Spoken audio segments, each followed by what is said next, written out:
نحمده ونصلي على رسوله الكريم أما بعد فأعوذ بالله من الشيطان الرجيم بسم الله الرحمن الرحيم. آج سورہ ابراہیم اور سورہ ہجر اور بھی اس کے علاوہ چند صورتیں. سورہ ابراہیم میں اللہ رب العزت نے حضرت ابراہیم علیہ السلام کا اپنی قوم کے ساتھ جو مکالمہ ہوا اسے بیان کیا ہے. وَإِذْ قَالَ إِبْرَاهِيمُ رَبِّ اجْعَلْ هَذَا الْبَلَدَ آمِنًا وَاجْنُبْنِي وَبَنِيَّ أَن نَّعْبُدَ الْأَصْنَامَ. وہ وقت یاد کرنے کے قابل ہے جب ابراہیم نے یہ دعا مانگی، رب اجعل هذا البلد آمنا، اے اللہ اس شہر کو امن کا گہوارہ بنا دے. جس وقت یہ دعا مانگ رہے تھے اس وقت بیت اللہ ایک ایسی سرزمین تھی جس میں نہ گھاس کا تنکا، کچھ بھی نہیں، نہ آبادی. چونکہ قربانی دی تھی، اپنے بیٹے کو چھوڑ کر آئے تھے. قربانی کے بعد اللہ تعالیٰ دعاؤں کو قبول کرتے ہیں. قربانی دو تو دعا مانگو تو قبول ہوگی. افطاری کے وقت کیوں دعائیں قبول ہوتی ہیں؟ روزے داروں نے بھوک اور پیاس کی قربانی دی ہوتی ہے. آج کل تو افطاری کے وقت پہ ٹی وی کے سامنے بیٹھے ہوئے ہوتے ہیں، چینل بدل بدل کے دیکھ رہے ہوتے ہیں. بہرحال ابراہیم علیہ السلام نے دعا مانگی، اے اللہ اس شہر کو، مکہ کو آمنن، امن والا بنا دے، وجنبنی وبنی، اور مجھے اور میری اولاد کو اس بات سے بچانا، ان نعبد الاصنام، کہ ہم بتوں کی عبادت کریں. قوم بت پرست تھی، لہذا اللہ سے دعا مانگ رہے ہیں کہ اللہ تو مجھے بھی اور میری اولاد کو بھی بت پرستی سے بچانا. اس سے پتہ یہ چلا کہ قوم میں جو برائی ہو اللہ سے دعا مانگنی چاہیے کہ اللہ تو اس برائی سے مجھے بھی بچا اور میری اولاد کو بھی بچا. قوم میں برائی ہے داڑھی کٹوانے کی، دعا مانگنی چاہیے اللہ تو اس برائی سے مجھے بچا اور میری اولاد کو بچا. قوم میں برائی ہے فلمیں اور ڈرامے دیکھنے کی، اللہ سے دعا مانگنی چاہیے اللہ تو اس برائی سے مجھے اور میری قوم کو، میری اولاد کو بچانا. کیونکہ جب قوم مبتلا ہوتی ہے تو اپنا اور اپنی اولاد کا بچنا بڑا مشکل ہوتا ہے. بعض دفعہ خود بچ جائیں گے، اولاد نہیں بچ پائے گی. اولاد تو وہی اسی ماحول میں رہے گی، کیسے بچے گی؟ یہ عورت کو اگر پردے کی توفیق مل گئی ہے یا نہیں ملی، اللہ سے دعا مانگے، اے اللہ ہمارے خاندان میں کوئی بھی پردہ نہیں کرتی، اس بے پردگی کی برائی سے تو مجھے اور میری اولاد کو بچانا. یہ پیغمبروں کی دعائیں ہیں. ابراہیم علیہ السلام کے زمانے میں بتوں کی عبادت ہوتی تھی، دعا مانگ رہے ہیں وَبَنِيَّ أَن نَّعْبُدَ الْأَصْنَامَ، اے اللہ مجھے اور میری اولاد کو بتوں کی عبادت سے بچا. ربی انہن اضللن کثیرا من الناس، اے اللہ ان بتوں نے بہت سے لوگوں کو گمراہ کر دیا ہے. ان مورتیوں کو دیکھ دیکھ کے لوگ تیری عبادت سے غافل ہو گئے ہیں. فمن تبعنی فانہ منی، اے اللہ جو میری قوم میں میری اتباع کرے گا، ان بتوں سے بیزاری کا اعلان کرے گا، وہ تو مجھ سے ہے. ومن عصانی، اور جو میری نافرمانی کرے، فانک غفور الرحیم، تو تو بخشنے والا اور بڑا ہی مہربان ہے. یہ شروع میں تھا جب اللہ نے بتا دیا کہ مشرک کی مغفرت نہیں ہوگی، پھر ابراہیم علیہ السلام نے مشرک کی مغفرت کی دعا نہیں مانگی. آگے اللہ سے دعا مانگ رہے ہیں ربنا انی اسکنت من ذریتی، اے اللہ میں اپنی اولاد میں سے بعض کو، ساری اولاد نہیں، ایک اسماعیل، اپنی اولاد کو میں چھوڑ کے جا رہا ہوں. اسکنتو، ایسی جگہ ٹھکانہ دے رہا ہوں، بیوادن ایسی وادی میں، دو پہاڑوں کے درمیان. کیسی قربانی ہے دیکھو، دودھ پیتے بچے کو اپنی ماں کے ساتھ ایسی ارض بیابان میں چھوڑ دینا جہاں گھاس کا تنکا بھی نہ ہو. دو پہاڑوں کے درمیان، اور خطرناک ہوتا ہے، کوئی دیکھنے والا بھی نہیں. چٹیل میدان میں تو دور سے آنے والے قافلوں کی نظر پڑ جاتی ہے، لیکن اللہ کے حکم سے چھوڑ کے جا رہے ہیں.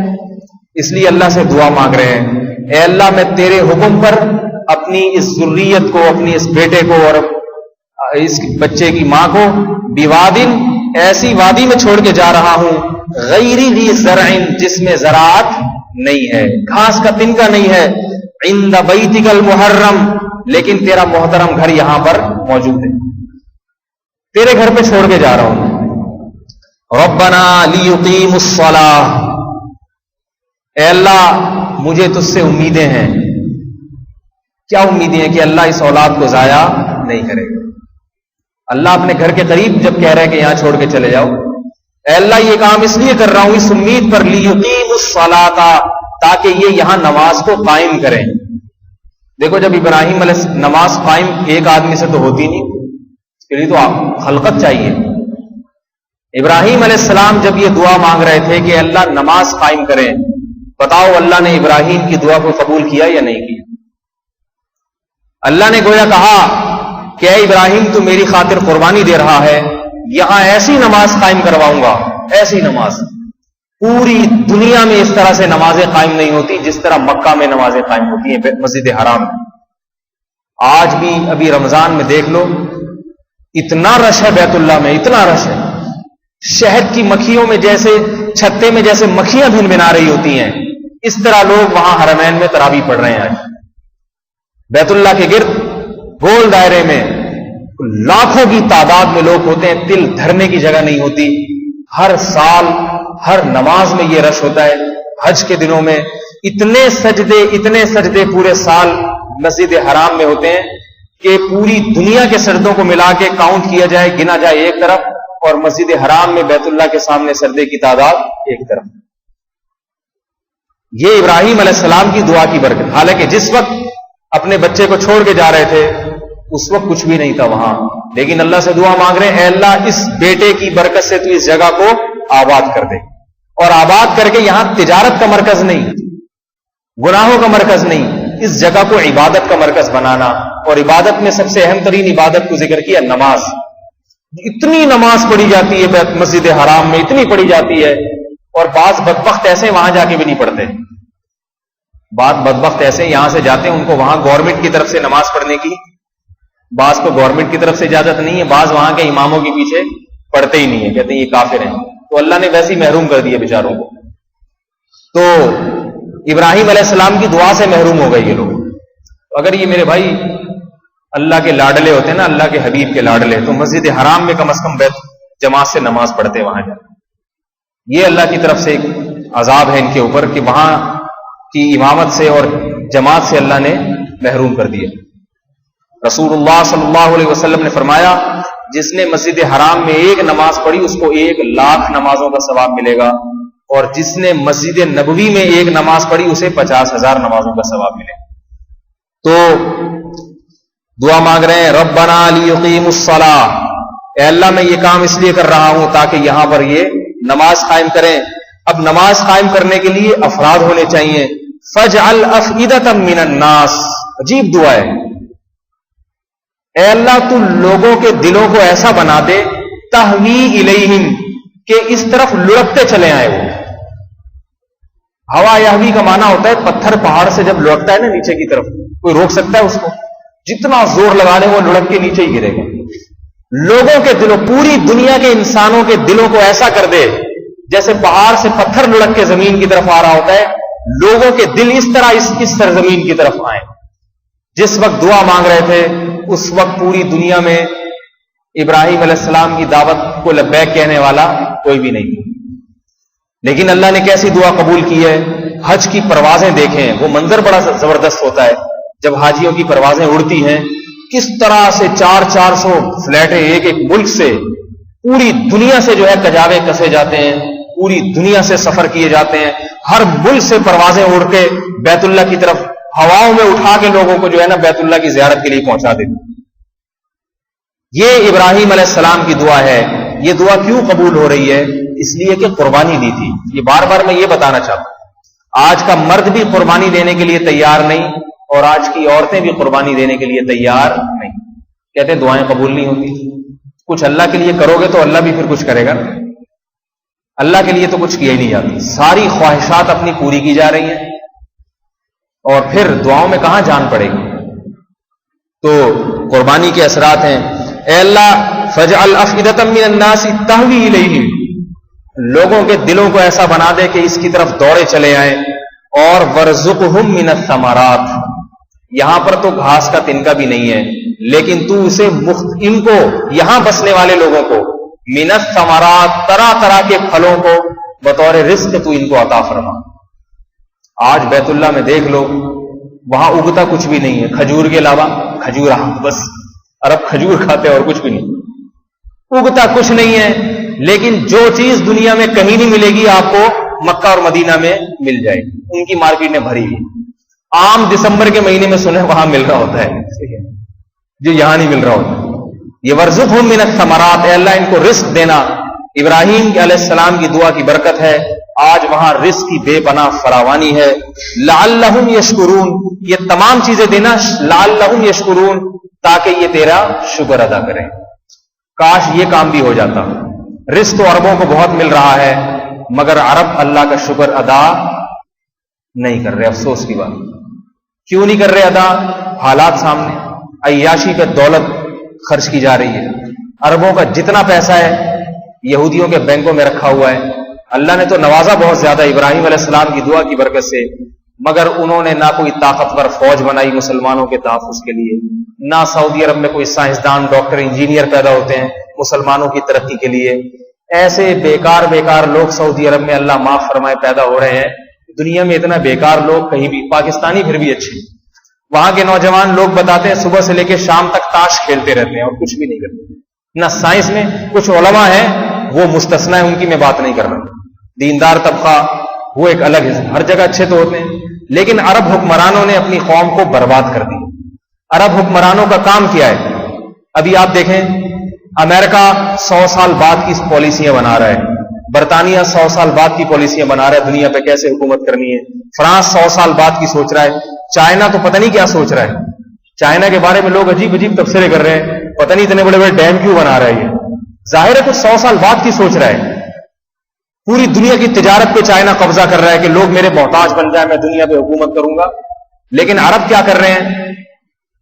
عرب کیا کر رہے ہیں؟ کوئی سوال پوچھے بھائی چائنا کیا کر رہا ہے تو کہہ رہے ہیں چائنا پوری دنیا سے تانبا اکٹھا کر رہا ہے۔ صحیح ہے نا؟ مستقبل میں کچھ جنگوں کا پروگرام ہے، کچھ پروگرام ہے اس کا۔ چائنا پوری دنیا کی معیشت پہ قبضہ کر رہا ہے۔ امریکہ کیا کر رہا ہے؟ امریکہ جناب تجارت پہ قبضہ، اپنی معیشت کو بحال کرنے کی فکر میں ہے۔ لیکن اگر کوئی پوچھے عرب کیا کر رہے ہیں تو جواب کیا؟ دبئی میں شیخ سے پوچھا آپ کیا کر رہے ہیں؟ کہہ رہے میں دنیا کی سب سے اونچی عمارت بنا رہا ہوں۔ بدبخت، اس سے کیا فائدہ ہوگا مسلمانوں کو؟ مسلمانوں کے اربوں کھربوں روپے تم عمارت پہ لگا دو گے، اینٹوں پتھروں پہ، وہ عمارت چاند تک پہنچ جائے گی، اس سے مسلمانوں کو فائدہ کیا ہوگا؟ کوئی فائدہ نہیں ہے۔ کوئی مستقبل کی پلاننگ نہیں ہے کہ بھئی 50 سال بعد کیا حالات ہونے والے ہیں، 100 سال بعد کیا حالات ہونے والے ہیں۔ عرب حکمران، یہ تو میں آپ کو صحیح بات بتاؤں، پاکستان میں تھوڑا دم خم ہے، ایٹمی طاقت ہے، جس کی وجہ سے عربوں کی طرف بھی ہاتھ وہ لوگ نہیں بڑھاتے کہ یہ نہ اٹھ کے آ جائیں، ورنہ عربوں بیچاروں میں دم خم نہیں ہے، ہوا کے غبارے جیسے ہوتے ہیں نا۔ عرب حکمرانوں کی بات کر رہا ہوں میں، عرب حکمرانوں کی۔ وہاں کے جو مجاہدین ہیں جو افغانستان آتے ہیں لڑنے کے لیے، ان کی بات نہیں کر رہا۔ عام طور پر حالات یہی ہیں، انہوں نے خود بھی گمراہ اور اپنی قوم کو بھی۔ عصبیت اتنی کوٹ کوٹ کے بھر دی ہے، اسلام اور کفر کی بات نہیں کرتے، عرب اور عجم کی بات کرتے ہیں۔ اسرائیل کا مسئلہ جب بھی کھڑا ہوگا نا، سعودی عرب کے حکمرانوں کے بیانات کیا آئیں گے کہ عرب اور اسرائیل جنگ، عرب اسرائیل جنگ۔ حالانکہ بیت المقدس عربوں کا نہیں ہے، مسلمانوں کا ہے، مسلمانوں کی جنگ ہے یہ۔ یہودی مسلمانوں سے لڑ رہا ہے، لیکن عرب حکمران کیا کہتے ہیں؟ عرب اسرائیل جنگ، عرب اسرائیل جنگ۔ عراق پر جب حملہ ہوا تو سعودی عرب کے بادشاہ کا بیان آیا، کسی اور عرب ملک پہ حملہ نہیں ہونا چاہیے۔ بدبخت تم یہ کہہ دو کسی اور مسلمان ملک پہ حملہ نہیں ہونا چاہیے۔ عصبیت کوٹ کوٹ کے بھر دی ہے، جس عصبیت پر پیغمبر نے لعنت کی ہے، لا فضل لعربی علی عجمی، حجۃ الوداع کے موقع پر خطبہ دیا کہ سنو کسی عربی کو عجمی پر کوئی فضیلت نہیں ہے. کوٹ کوٹ کے عصبیت نکالی اللہ کے نبی نے، مگر آج عرب لوگ اسی عصبیت کی بات کرتے ہیں. سعودی عرب میں کوئی پاکستانی چلا جائے نا، کتے سے زیادہ ذلیل سمجھا جاتا ہے اس کو، کیونکہ وہ عجمی ہے. اگر وہاں کا عربی ہوگا کیسا ہی گھٹیا کیوں نہ ہو. بہت بڑے ایک صاحب کہنے لگے کہ مجھے معلوم نہیں اس خبر میں صداقت ہے یا نہیں، سعودی عرب میں غیر ملکی مسلمان بچوں کو گورنمنٹ کے اسکولوں میں پڑھنے کی اجازت نہیں. وہ کہہ رہے ہیں یہ اسکول ہمارے اپنوں کے لیے ہیں. امریکہ میں اجازت ہے، آپ امریکہ چلے جاؤ، آپ سے آپ کی قومیت نہیں پوچھی جائے گی، آپ کا علاج ہوگا فری، آپ کو تعلیم دی جائے گی. آپ برطانیہ چلے جاؤ، آپ سے آپ کا مذہب، آپ کی قومیت نہیں پوچھی جائے گی. آپ فرانس چلے جائیں، آپ کی قومیت نہیں پوچھی جائے گی. جس نبی نے عصبیت کو کوٹ کوٹ کے نکالا، کھرچ کھرچ کے نکالا، اس نبی کے وطن میں چلے جاؤ، مکہ مدینہ چلے جاؤ، آپ سے ہر جگہ پوچھا جائے گا کہ آپ عرب ہیں یا غیر عربی ہیں. آپ کو اسکولوں میں ایڈمیشن کے وقت پوچھا جائے گا. یہ خناس ان کے دماغوں میں اہل یورپ نے بھرا ہے، یہ خناس ان کے دماغوں میں. تو میرے بھائی ابراہیم علیہ السلام کیا دعا مانگ رہے ہیں؟ اے اللہ جب تو اتنے سارے ان پر احسانات کرے گا، لعلہم یشکرون، شاید یہ شکر گزار بن جائیں گے.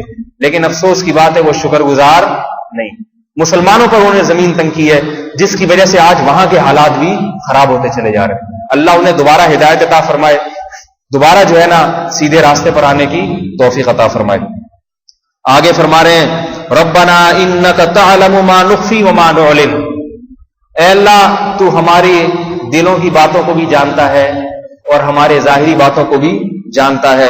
وما یخفی علی اللہ من شیء فی الارض ولا فی السماء، اور اے اللہ تجھ پر نہ زمین کی کوئی چیز پوشیدہ ہے اور نہ آسمان کی کوئی چیز پوشیدہ. اس کے بعد اللہ سے دعا، اللہ کا شکر ادا کر رہے ہیں. کیا شکر؟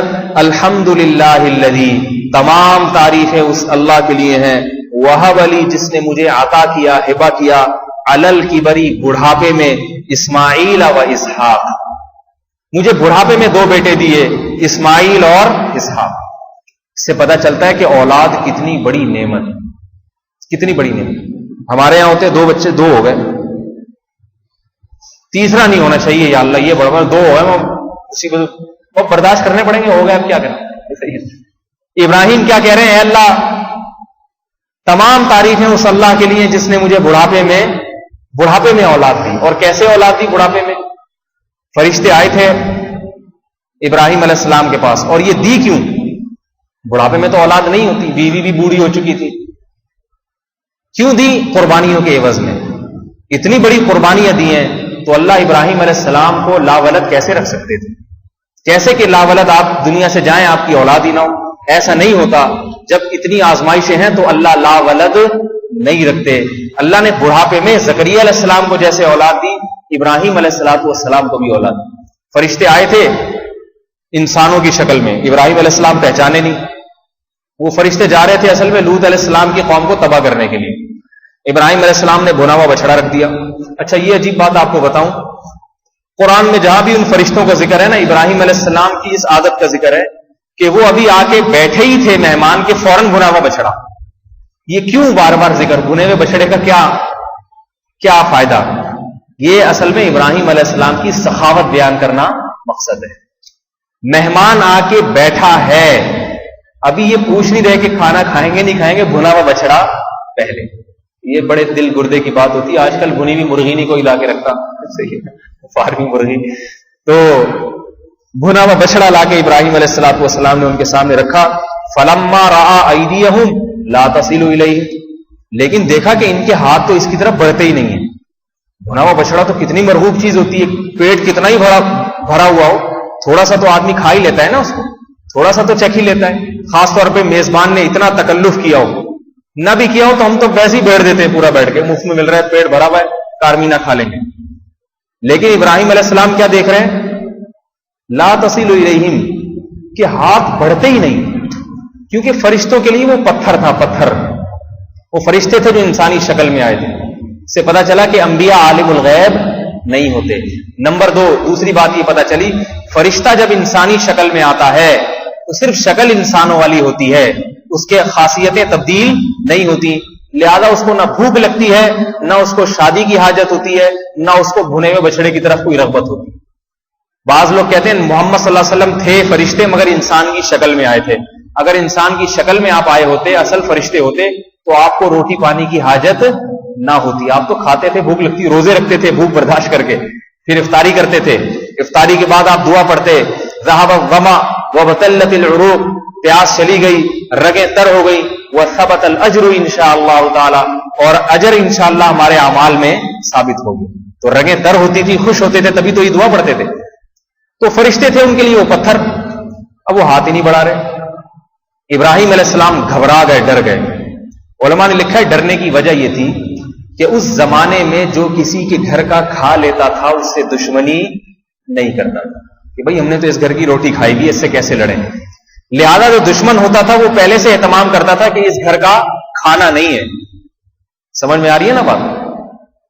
کھا لیا احسان، ہمارے یہاں کھاتے بھی ہیں اور پھر اسی گھر سے چوری کر کے لے جائیں گے، تسلی سے کھائیں گے، احسانات قبول کریں گے، اس کے بعد جس نے احسان کیا اسی کو. تو اس زمانے میں لوگ کہتے تھے بھئی جس سے دشمنی رکھنی ہے پھر اس کا احسان قبول نہیں کرنا. ابراہیم علیہ السلام کو ڈر یہ ہوا کہ یہ آئے ہیں بھی اجنبی، ہیں بھی مسافر، لیکن یہ کیا بات ہے کہ یہ کچھ کھا ہی نہیں رہے، ہاتھ کوئی دشمنی تو نہیں ہے، لڑنے تو نہیں آئے. تو جب گھبرا گئے، فرشتوں نے دیکھا کہ یہ تو گھبرا گئے ہیں، تو فرشتوں نے کہا کہ ہم انسان نہیں ہیں اے ابراہیم، انا رسول ربک، تیرے رب کے ہم فرشتے ہیں جو تیرے رب نے تیرے پاس بھیجے ہیں، اور ہمیں لوط علیہ السلام کے قوم کے پاس بھیجا گیا ہے تاکہ ہم ان کی قوم کو، وہ لڑکوں سے بدکاری کیا کرتی تھی قوم، تاکہ ہم اس قوم کو برباد کر دیں. ابراہیم علیہ السلام کیونکہ نرم دل تھے، آپ کو لوط علیہ السلام اور ان کی قوم پہ ترس آنے لگا، تو اللہ فرماتے یجادلنا فی قوم لوط، ہم سے جھگڑا کرنے لگے، کہنے لگے ان فیہا لوطا، تم اس قوم کو ہلاک کرو گے، اس میں تو لوط علیہ السلام بھی ہے، ایمان والے بھی ہیں. تو فرشتوں نے کہا یا ابراہیم اعرض عن ھذا، اے ابراہیم وہاں کون ہے کون نہیں ہے اس کو چھوڑ دے، ہمیں پتہ ہے ہم نے کس کو بچانا ہے اور کس پہ عذاب آئے گا. انہ قد جاء امر ربک، تیرے رب کا فیصلہ ہو چکا ہے. آپ کے جدال کرنے سے، آپ کے دعا مانگنے سے، آپ کے سفارش کرنے سے یہ عذاب ان سے ٹلے گا نہیں. پھر فرشتوں نے آپ کو بشارت سنائی جب کہ اللہ تعالیٰ آپ کو اولاد عطا فرمائیں گے، اسحاق علیہ السلام عطا فرمائیں گے، اور ومن وراء اسحاق، اسحاق علیہ السلام کے اولاد ہوگی یعقوب، وہ دونوں پیغمبر ہوں گے.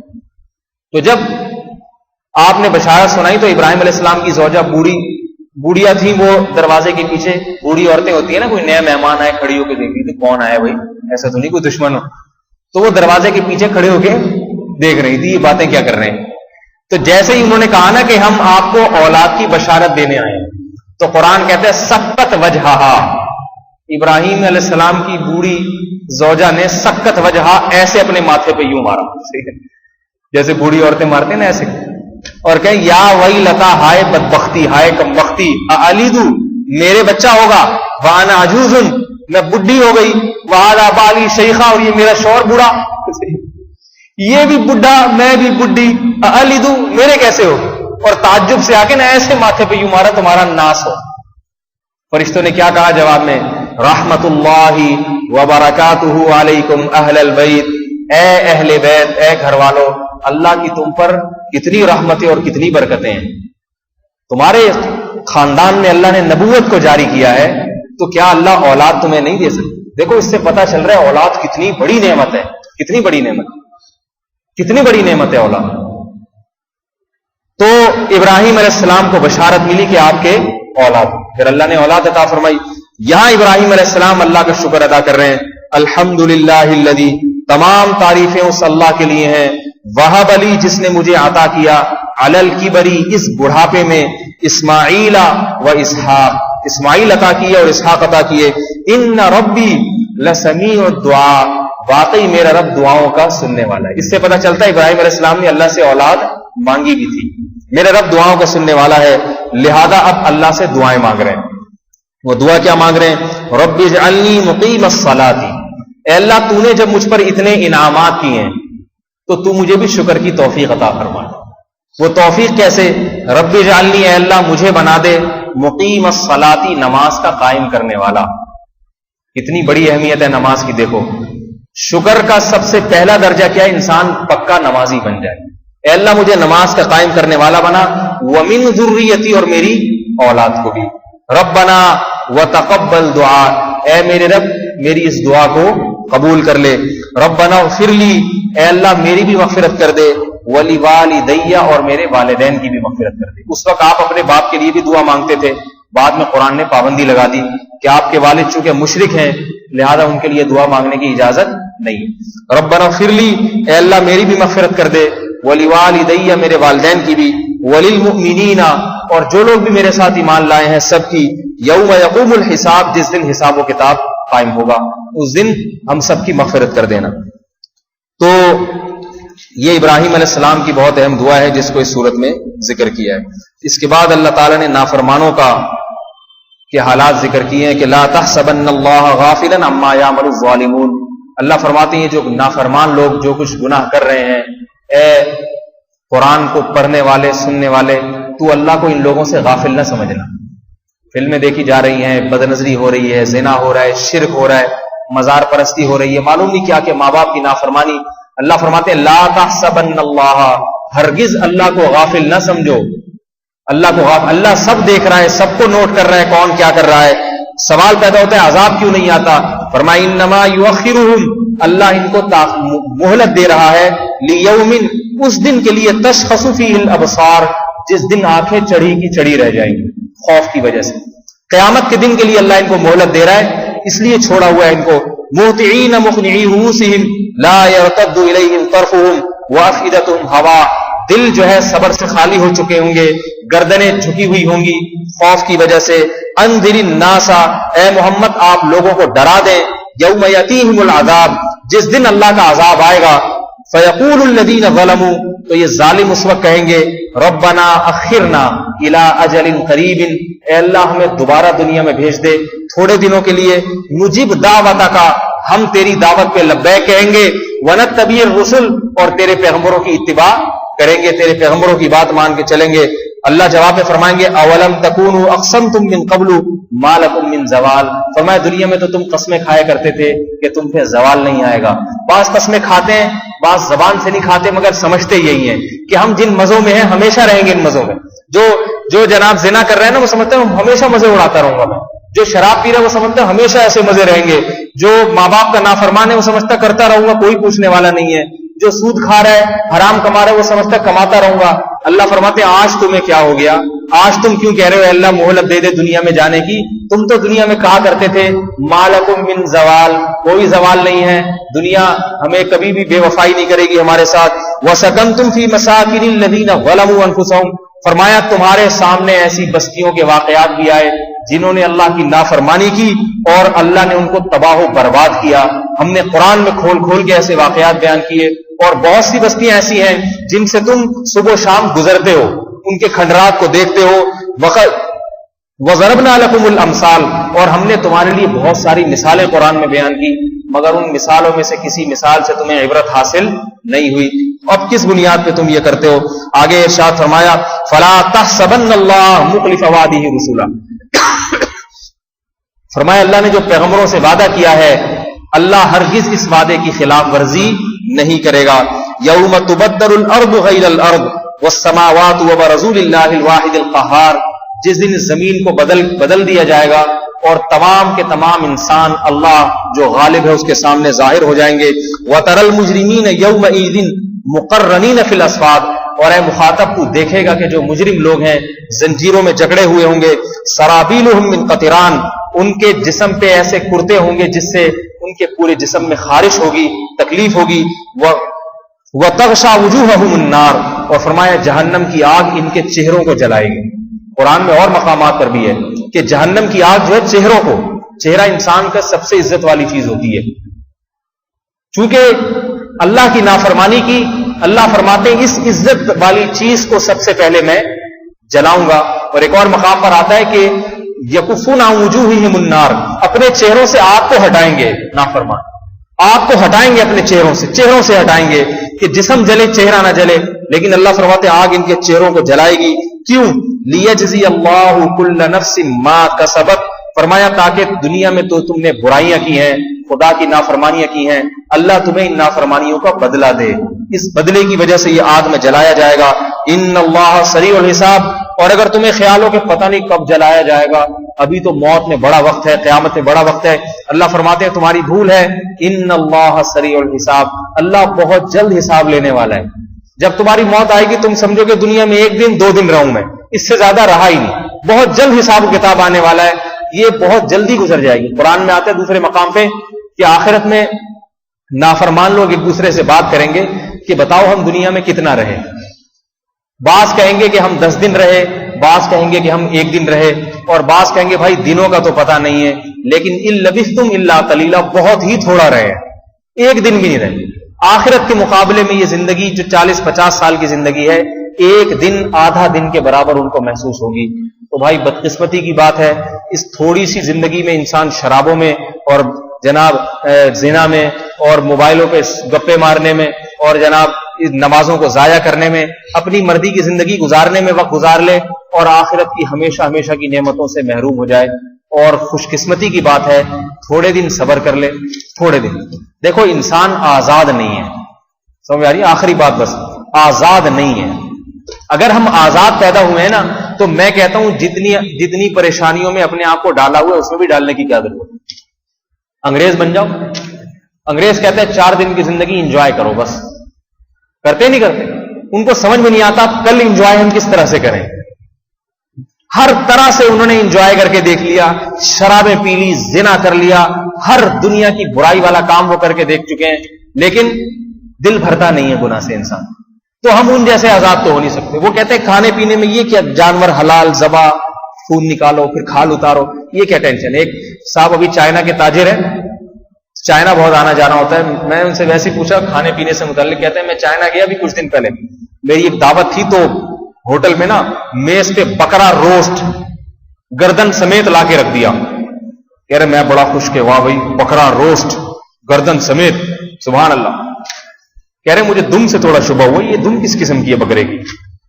کہہ رہے میں نے دم سے اس کو دیکھنا شروع کیا، جب سر کی طرف پہنچا تو پتا چلا بکرا نہیں کتا ہے، کم بخت صحیح کتا صحیح سالم۔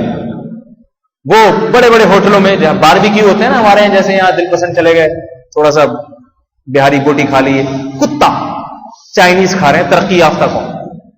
کہہ رہے بلی اور کتے ان کی سب سے مرغوب ترین غذا ہے، کتے کو بھی ذبح نہیں کرتے، ایسے کوکر میں تیل ڈالیں گے، کڑھائی وہ پانی ڈالیں گے، زندہ کتا اٹھا کے اس کے اندر ڈال دیا، اوپر سے ڈھکن ڈھک، کتنی اذیت ہوتی ہے جانور کو۔ بکرے بھی اسی طرح پکاتے ہیں، کتے بھی، بلیاں بھی، زندہ بلی اٹھائی کڑھائی میں پھینک دی اور وہ پک جاتی ہے، کھا جاتے ہیں اس کو۔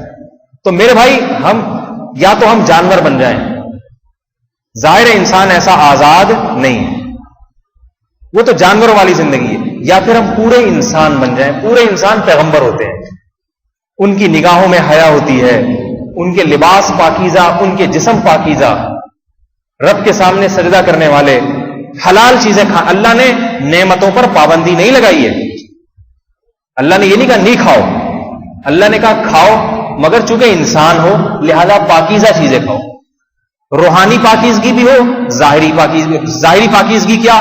کتا نہ کھاؤ، سور نہ کھاؤ، بلیاں نہیں کھاؤ، درندے نہیں کھاؤ۔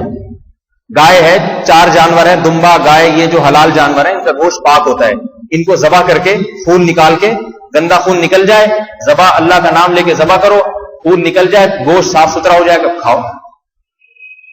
یہ تو ہے ظاہری پاکی۔ اور ہمیں حکم دیا استنجا کرنے کا تاکہ جسم ناپاک نہ رہے۔ جنابت کا غسل ہم پہ فرض ہے، ہم نہاتے ہیں عام طور پہ، انگریز سنے نہاتے نہیں ہیں جی، چلے گئے، صحیح ہے نا، وہ کہہ رہے اوپر سے اسپرے مارو بس فٹ فاٹ چلے گا۔ ہمیں شریعت نے حکم دیا انسان ہو پاکیزہ بن کے رہو، غیر ضروری بال جتنے ہیں شریعت نے صاف کرنے کا حکم دیا ہے۔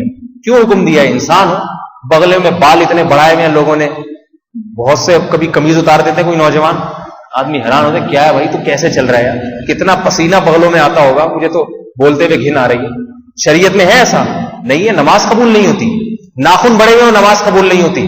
خواتین آج ناخن بڑھا رہی ہیں، درندوں کے کام ہے یہ ناخن بڑھانا، انسانوں کے کام نہیں ہے، درندوں والے کام ہے۔ ناخن درندوں کے، بلیوں کے دیکھو کیسے بڑے بڑے ناخن بڑے ہوئے ہوتے ہیں، انسان میں اور درندوں میں فرق ہے۔ شریعت نے حکم دیا کہ غیر ضروری بالوں کو صاف کیا جائے، کیوں حکم دیا؟ صاف ستھرے رہو. جمعے کے دن غسل کا حکم دیا کیونکہ بڑا اجتماع ہوتا ہے, پسینے کی بو نہ ہو کسی کی. کچا پیاز اگر کسی نے کھایا ہے, اس کے سانس میں چونکہ بو پیدا ہو جاتی ہے, مسجد میں آنے سے منع کر دی کہ یہ بو پہلے ختم کرو, کچھ وقت گھر میں گزارو, اس کے بعد مجمع میں جاؤ. اتنی پاکیزگی, یہ ظاہری پاکیزگی ہے. اور ایک ہوتی ہے باطنی پاکیزگی. حلال چیز کھا رہے ہو مگر چوری کے پیسوں سے کھا رہے ہو, یہ بھی حرام ہو جائے گی, یہ بھی ناپاک ہے.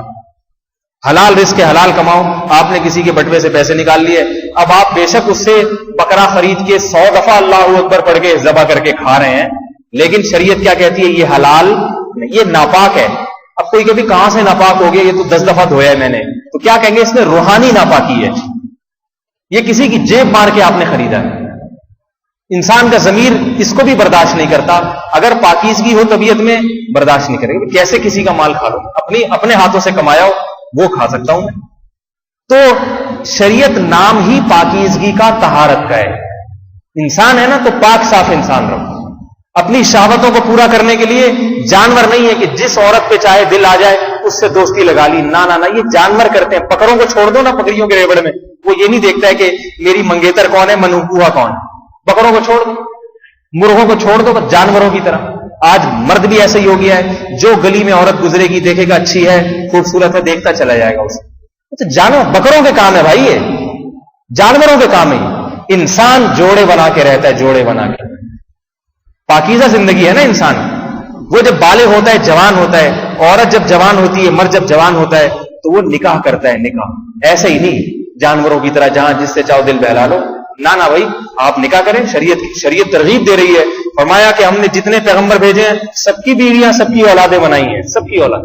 پیغمبروں نے نکاح کر کے زندگی گزاری. نکاح کرنے سے انسان کی عزت بڑھتی ہے. شادی شدہ آدمی کے چہرے پہ کتنا نور آ جاتا ہے, آتا نہیں آتا؟ دولہا دلہن کے بارے میں لوگ کہتے ہیں نا ماشاءاللہ بڑا نورانی چہرہ ہوا ہے. یہ نکاح کی برکت کی وجہ سے دلہن کے چہرے پہ اور دولہا کے چہرے پہ نور آتا ہے. زانی آدمی کے چہرے پہ نور نہیں ہوتا, پھٹکار برس رہی ہوتی ہے.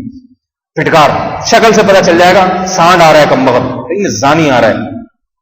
اس کی باتوں میں, اس کی آنکھوں میں نور ختم ہو جاتا ہے. نکاح سے اللہ نور پیدا کرتے ہیں, انسان کی صحت اچھی ہوتی ہے. پھر اللہ اولاد, حلال اولاد عطا فرماتے ہیں. اولاد سے کیسی محبت ہو جاتی ہے انسان کو, میاں بیوی میں آپس میں کیسی محبت ہو جاتی ہے. اولاد کی وجہ سے خاندان آباد ہوتا ہے. ہمارے باپ دادا سب یہی تو کرتے آئے ہیں, نکاح کرتے آئے, جس کی وجہ سے آج ہم حلال نسل کے ہیں. حلال, اللہ نے ہمارے نسب کی حفاظت کی ہے. تو زنا ہوتا ہے, نسب ہی نہیں ہوتا. زانی کی اولاد کا کوئی نسب نہیں ہوتا. نہ وہ پٹھان ہے, نہ پنجابی ہے, نہ مہاجر ہے, نہ بلوچ ہے, نہ سندھی ہے. وہ بس حرامی ہے اور کچھ بھی نہیں. جیسے انگریزوں میں قومیں ہی ختم ہو گئی, بس جات ڈبلیو لگا دیا, وہ شروع میں ABCD لگا دو, کچھ بھی لگا دو آخر میں, ٹھیک ہے. تو قومیں ختم ہو گئی ان کی. تو میرے بھائی, یہ کیوں شریعت میں پاکیزہ حلال انسان ہو؟ تو شریعت نام ہے طہارت کا, پاکیزگی کا. اسلام نام ہے پاکیزگی کا. تو میرے بھائی, پاکیزگی سے کون سی چیز آپ کو روکتی ہے؟ کیا خیال ہے, کون سی چیز؟ دیکھو, ایک آدمی آپ کو تعلیم دے رہا ہے نہانے کی, کہ بھائی نہا کے آیا کرو دفتر, صاف ستھرے ہو کے. دیکھو, ملٹی نیشنل کمپنیوں میں لوگ جاب کرتے ہیں, وہاں کا ماحول صاف ستھرا ہوتا ہے. اور بعض ادارے ایسے ہوتے ہیں کہ گورنمنٹ کے ادارے گئے, گندا ماحول. خوشی کہاں ہوتی ہے؟ جہاں صاف ماحول ہے. وہاں بھی آپ کے کپڑے صاف ہونے چاہیے, جسم صاف ہو, بدبودار آدمی اندر نہ آئے. بس مشینیں لگائی ہوئی ہوتی ہیں باہر. تو لیکن گورنمنٹ کے اداروں میں چلے جاؤ, جتنا بدبودار ہوگا اتنی ترقی اس کی جلدی ہوگی, کہ بھائی نہاتا نہیں ہے, یہ اچھی خدمت کر سکتا ہے قوم کی. سمجھائیے نا. تو لوگ ترجیح کس کو دیتے ہیں؟ بھائی ایسا ادارہ جو صاف ستھرا ہو. انسان کی فطرت ہے صفائی ستھرائی, انسان کی نیچر ہے پاکیزگی کی طرف. یاد رکھو, جیسے جسمانی پاکیزگی انسان کی فطرت ہے, روحانی پاکیزگی میں بھی انسان کو سکون ملتا ہے. خدا کی قسم زنا میں سکون نہیں ہے, خدا کی قسم شراب میں سکون نہیں ہے, عورت کے لیے خدا کی قسم بے پردگی میں سکون نہیں ہے. اس بظاہر ایک نظر آتا, جیسے ہیروئن چی کو ہیروئن جب پیے گا نا اس وقت تو بڑا سکون ملے گا, وقتی ہے. لیکن اس کے اس سکون کو دیکھ کے بیوقوف لوگ ہیروئن پینا شروع کر دیں تو سکون برباد کریں گے یا بنائیں گے؟ برباد ہو جائے گا سکون. وقتی سکون ہے, اس کے بعد حال دیکھو. شراب پینے والے کی شکل دیکھو کیسی ہوتی ہے, پی کے نکلتا ہے انسان لگتا ہے وہ. کتنے لوگ شراب پی کے بیویوں کو طلاقیں دیتے ہیں. میرے پاس فون آتا ہے, شراب پی تھی طلاق دیتی. ہم کہتے ہیں بھائی ہو گئی طلاق ہے, وہ ہو جاتی ہے. شراب پی کے دو یا بغیر شراب. نشے کی حالت میں کہہ رہے ہیں بھائی میرا کیا قصور ہے, میری بیوی کا کیا قصور ہے, شراب تو میں نے پی تھی. میں نے کہا شراب پی کے آپ بیوی کو چاقو مار دیتے تو بیوی کا قصور تھا؟ کہتے ہیں نہیں. میں نے کہا پھر بھی لگے گا نہیں لگے گا بیوی کے سے. طلاق ایک ایسی چیز ہے بیوی کا قصور ہو یا نہ ہو. جیسے بندوق آپ مار دیں نا، اگر کسی کو گولی چلا دیں تو سامنے والے کا قصور ہو یا نہ ہو بندوق لگتی ہے، بندہ مرے گا. وہ پھر اللہ حساب کتاب لے گا قیامت کے دن کہ بے قصور مرا تھا یا باقصور مرا تھا. تو شراب جس نے خود نشہ کیا ہو، کسی اور نے نشے کا انجیکشن لگا دیا، پھر طلاق نہیں ہوتی. لیکن اگر خود شراب پی ہے، خود نشہ کیا ہے، اگر ایسا آدمی بیوی کو طلاق دے گا، خوب اچھی طرح مسئلہ سمجھ لیں، طلاق واقع ہو جاتی ہے. پھر یہ کہ بیوی کا کوئی قصور نہیں ہے، ٹھیک ہے قصور نہیں ہے، لیکن اس شوہر کو سزا ملے گی کہ اس نے شراب پی کی. اگر بیوی کو چاقو مارے سے لگتا نا، قصور تو بیوی کا نہیں ہوتا، لیکن ہم کہتے ہیں عورت پہ بہرحال ظلم ہو گیا ہے. اب ظلم کے دفاع کے لیے کچھ بھی اس کی مرہم پٹی کریں، اسپتال لے کے جائے، کچھ بھی کریں، لیکن بہرحال چاقو تو لگے گا. تو ایسے ہی ایک آدمی نشے کی حالت میں طلاق دیتا ہے اگر نشہ کر کے، تو طلاق بھی لگ جاتی ہے، جا کے بیوی کو طلاق حرام ہو جاتی ہے بیوی اس کی. تو وہ الگ بات ہے کہ جس کو گناہ ملے گا شراب کیوں پی. تو شراب نوجوانوں میں عام ہوتی چلی جا رہی ہے، زنا عام ہوتا چلا جا رہا ہے، اور میرے بھائی بدنظری، انٹرنیٹ پہ بےہودہ چیزیں عام ہوتی چلی جا رہی ہیں. تو تھوڑے دن کے لیے صبر کر لو میرے بھائی. اللہ کا وعدہ سچا ہے. اللہ نے جنت کی حوریں رکھی ہیں ایمان والوں کے لیے، اور جنت کی نعمتیں رکھی ہیں ایمان والوں کے لیے. اور سب سے بڑی بات قرآن کہہ رہا ہے جنت بعد میں ملے گی، دنیا میں سکون اور پاکیزہ زندگی پہلے عطا کروں گا میں. یہ دنیا میں جنت بنا دیتے ہیں اللہ تعالیٰ. آپ لوگ دیندار لوگوں کو دیکھ کے پریشان ہوتے ہیں نا، کیسے خشکے ہیں. صحیح ہے، کہتے ہیں یار ان کی کوئی زندگی ہے، نہ موبائل پہ لڑکیوں سے باتیں ہیں، نہ کوئی فلمیں سینما، اگر کچھ بھی نہیں. خشکے تو خشکے نہیں ہوتے، بڑے تر ہوتے ہیں. یہ اندر سے دل میں لڈو پھوٹتے ہیں، اتنے خوش ہوتے ہیں. حقیقت ہے آپ ذرا ایک دفعہ پکی توبہ کر کے دیکھو، اور کچھ دن توبہ پر قائم بھی رہ کے دیکھو دل میں سکون کتنا ملتا ہے، مزہ آتا ہے انسان کو. جس آدمی کا نماز میں دل لگ گیا نا، خدا کی قسم اسے دنیا کی کسی چیز سے وحشت نہیں ہوتی. اسے اپنا دل لگانے کے لیے دوست چاہیے. ایک متنبی شاعر تھا، اس سے کسی نے پوچھا کہ تجھے کیا چیز بڑی پسند ہے؟ تو اس نے کہا آز مقام فی الدنا سرج الصابحین وخیر جلیس فی الزمان کتاب. کہہ رہے میرا بہترین ہم نشین کتاب ہے. کتابوں سے دوستی ہو گئی ہے مجھے، اب مجھے ٹائم پاس کرنے کے لیے دوستوں کی ضرورت. میں یہ نہیں کہہ رہا دوستیاں نہ رکھیں، جائز ہے دوستی رکھنا بھی، اس میں کوئی گناہ نہیں ہے. لیکن جس کو قرآن کی تلاوت سے محبت ہو جائے، نماز سے ہو جائے، اس کو پھر ضرورت ہی نہیں ہے، اس کو اسی میں اتنا لطف آنا شروع ہو جاتا ہے. اور متنبی کہتا ہے وخیر جلیس وعز مقام فی الدنا سرج صابحین. کہہ رہے بہترین مقام کسی جوان آدمی کے لیے تیز رفتار تیرنے والے گھوڑے کی پشت ہے. ہائی بات سمجھ، تیز رفتار تیرنے والے گھوڑے کی پشت، اس سے اونچا مقام کسی جوان آدمی کے لیے نہیں ہے. اور ہم نشی، کتاب سے بہتر ہم نشی اور دوست کسی جوان آدمی کے لیے نہیں. آج جوانوں کی شوق دیکھو، سمجھائیے نا بات. آج اس شعر کو لوگ یوں بدلیں گے کہ بہترین دوست موبائل ہے، آئی بات سمجھ، اور بہترین چیز جس پہ انسان سوار ہو W11 ہے. وہ متنبی شاعر کہہ رہے سابح تیرنے والا گھوڑا، اس کی پشت. یہ شاعر لوگ گھوڑوں کی پشت پہ بڑا فخر کیا کرتے تھے. تو گھوڑوں کی بات آ گئی تو ایک بس شعر سنا دوں آپ کو، گھوڑے پہ زبردست شعر. ایک شاعر ہے، پہلے لوگوں کے ذہن میں جہاد کا بڑا جوش ہوتا تھا نا، تو گھوڑوں کی شان میں قصیدے کہتے تھے. شاعر اپنے گھوڑے کی تعریف کرتا ہے مکرن مفرن مقبل مدبر معن کجلمود صخر حتى السيل من علو. تھوڑا سا جہاد کا جذبہ اپنے بیدار کرنے کے لیے کہہ رہے ہیں میرا جو گھوڑا ہے نا، مکرن مبالغہ کا صیغہ ہے، مفرن کہہ رہے ایک لمحے میں جھپٹتا ہے اور اسی لمحے میں واپس پلٹتا ہے. مقبل مدبر معن کہہ رہے حملہ بھی کرتا ہے اور پیندرا بھی بدلتا ہے ایک ہی لمحے میں. اور کہہ رہے جب یہ حملہ کرتا ہے نا دشمن کے اوپر، اس کی کیفیت یہ ہوتی ہے کہ جلمود صخر حتى السيل من علو، جیسے مضبوط چٹان کا ایک بہت بڑا پتھر ہو، گول پتھر جس کو پہاڑ نے اوپر سے نیچے گرا دیا ہو، تو کیسا خوفناک طریقے سے لڑکتا ہوا نیچے آتا ہے نا. کہہ رہے میرا گھوڑا جب دشمن پہ حملہ کرتا ہے نا، خوف سے دشمن کی یہ حالت ہوتی ہے، ایسے حملہ کرتا ہے وہ.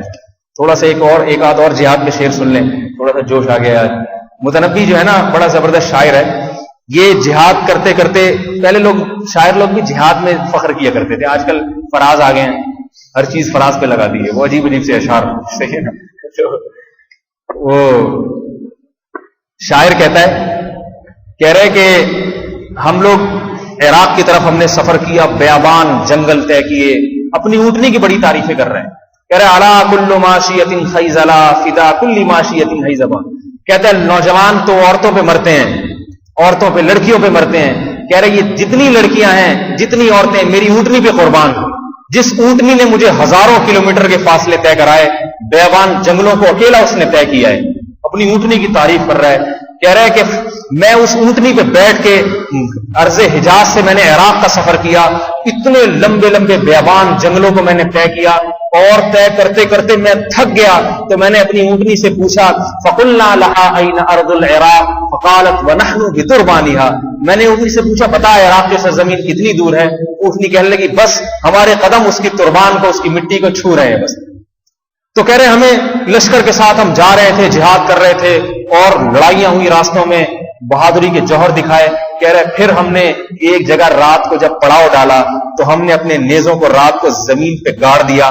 آگے بڑے جوش میں آ کے کہتا ہے یہ در حقیقت ہم نے نیزے زمین پہ نہیں گاڑے، اپنی عزتوں پہ نیزے ثبت کیے ہیں اور اپنی عزتوں پہ ہم نے مہر لگائی. لتعلم مصر ومن بالعراق ومن بالعواصم ان الفتى وانی وفیت وانی ابیت وانی عطوت علی من عطا. کہہ رہے تاکہ عراق اور عراق کے ارد گرد بسنے والوں کو پتہ چل جائے کہ میں جوان آدمی ہوں، بزدل آدمی نہیں. میں نے اتنے لمبے سفر کیے تلواروں کے ساتھ اور دشمن کی صفوں کو لٹا دیا. کہہ رہے لوگ مجھے کہہ رہے تھے کیوں جا رہا ہے بھائی گھر سے؟ کہہ رہے میں نے اس لیے کیا لتعلم مصر، تاکہ مصر والوں کو پتہ چل جائے، عراق والوں کو پتہ چل جائے، ومن بالعواصم اور عواصم والوں کو پتہ چل جائے، ان الفتى کہ میں جوان آدمی ہوں، وانی وفیت میں جو کہتا ہوں اسے کر کے دکھاتا ہوں، وانی ابیت اور میں دشمن کی بات کبھی بھی نہیں مانتا، وانی عطوت علی من عطا اور جو مجھ پہ ایک دفعہ سرکشی کرتا ہے میں اس پہ 100 دفعہ سرکشی کرتا ہوں. تو یہ بہادری کے پہلے جوانوں کے نا اس قسم کے اشعار ہوا کرتے تھے. آج کل وہ زلفوں پہ آ گئے ہیں، زلفیں ایسی ہیں اور ستارے توڑ کے لے آؤں گا اور یہ کر دوں گا وہ کر دوں. تو ایسا آدمی میرا خیال ہے لڑائی کے قابل، جہاد کے قابل نہیں ہوتا. باقی ہر چیز کے قابل ہوتا ہے، جہاد کے قابل نہیں ہوتا. جی جی بلی کھا کر کے جی ترقی کے منازل پہ ہم حلال کھا کر پستی پہ ہم حلال کھا کے پستی پہ سے جا رہے ہیں. ہم حلال کھا نہیں رہے نا. صرف گائے حلال تھوڑی ہے. گائے جن پیسوں سے قربانی لوگ کر رہے ہیں، کسٹم والوں کو پوچھیں کن پیسوں سے قربانی کرتے ہیں. حلال کہاں کھا رہے ہیں؟ ساری قوم رشوت کھا رہی ہے. یہ فردر فرما رہے ہیں کہ چائنیز کتے بلی کھا کے اتنی ترقی کر گئے، ہم حلال کھا کے ترقی نہیں کر رہے. تو بھائی حلال کھائیں تو بات ہے نا، کہاں کھا رہے ہیں حلال؟ رشوت آپ دیکھیں اتنی، بینک سود اتنے لپیٹ دیا سود میں، تو حلال کھائیں گے تو ہر آدمی.